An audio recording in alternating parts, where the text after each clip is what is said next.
down by the Ford, then a full 1080p video test of the Lumia 1020 and the LG G2. I see there's a swan over there. Let's using the pure view digital zoom on the 1020, and there is a multi-touch way of playing with digital zoom here on the G2 too, although the sensor of course is much lower resolution and much smaller. And I presume I can, there we are, pinch in to zoom out again or swipe down on the 1020 screen. Both these units have optical image stabilization of course, so what you're seeing here should be fairly tremble free, fairly cinematic.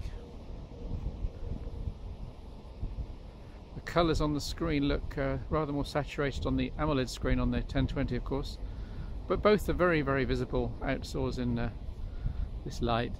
Hazy overcast conditions, there's no real sun to speak of. Hopefully this is now pretty stable.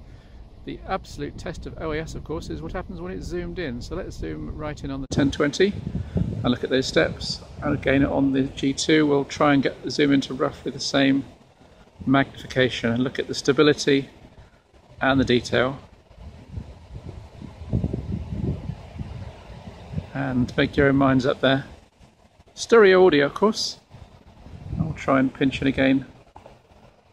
It's rather more clumsy on the G2. I do like the Lumia 1020's swipe up swipe down system.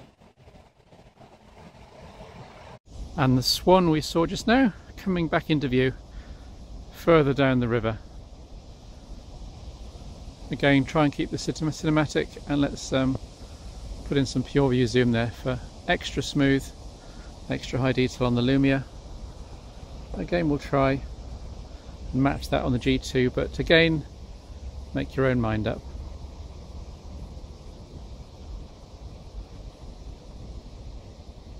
Test 1080p footage on the Lumia 1020 and the LG G2, both with optical image stabilization, so the footage should be fairly smooth, fairly cinematic.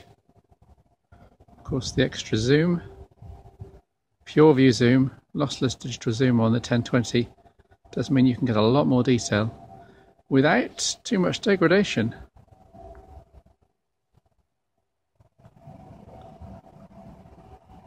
More low light footage. Cars, trains, people.